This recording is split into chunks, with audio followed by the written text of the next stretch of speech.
Hello, my friends. It's Fairy Belle here, the book fairy. And today we are going to read a book called Noah Chases the Wind. If you have this book, you might like to read along at home.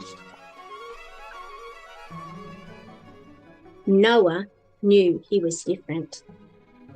He could see things that others couldn't see, like the patterns in the dust that floated down on the sunshine.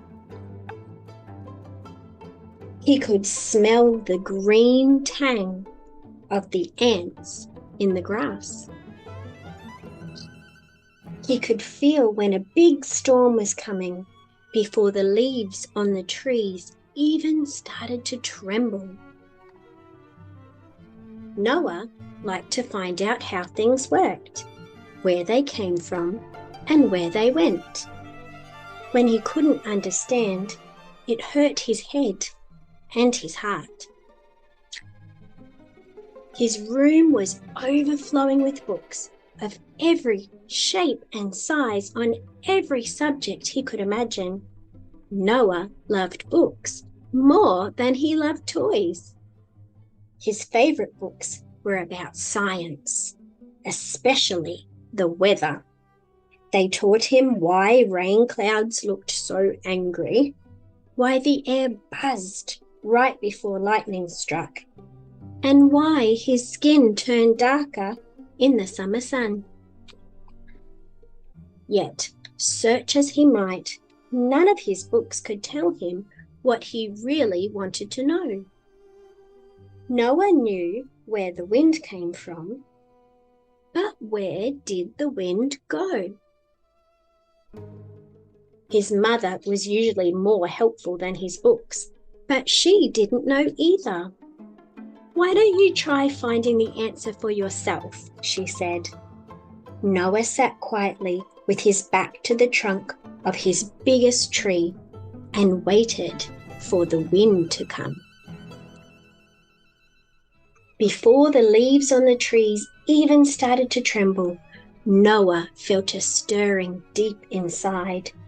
He stood, his face to the sky, and felt the whooshing wind build and blow his hair into his eyes.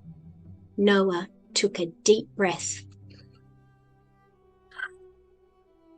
He was ready to chase the wind.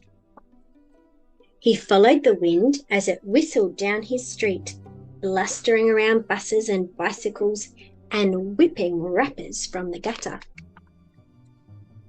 He chased the wind as it glided over fountains, under bridges, and between people on the sidewalk. He raced the wind as it picked up speed, building with the breeze from the beach and the heat from the highway, growing into a gale that lifted Noah off his feet. Each stream of air became a different color, and Noah was lifted high above the clouds. He floated on a blue, billowing breeze as the winds whirled and twirled around him in a never-ending ribbon of rainbow. The wind never stopped moving, not even for a second, until eventually, slowly, the blue breeze sank to the ground and Noah could feel the familiar grass underneath his feet. With a brush of Noah's cheek for goodbye, the wind was gone. Noah sat still until the sun sank below the tops of the trees and his mother called him for dinner. "Where have you been?" she asked. Noah gave her one of his most loving smiles and said, "I know where the wind goes." And that's the end of the story. Thank you very much for listening to my story with me. Thank you very much for believing in me. And don't forget, this fairy believes in you too.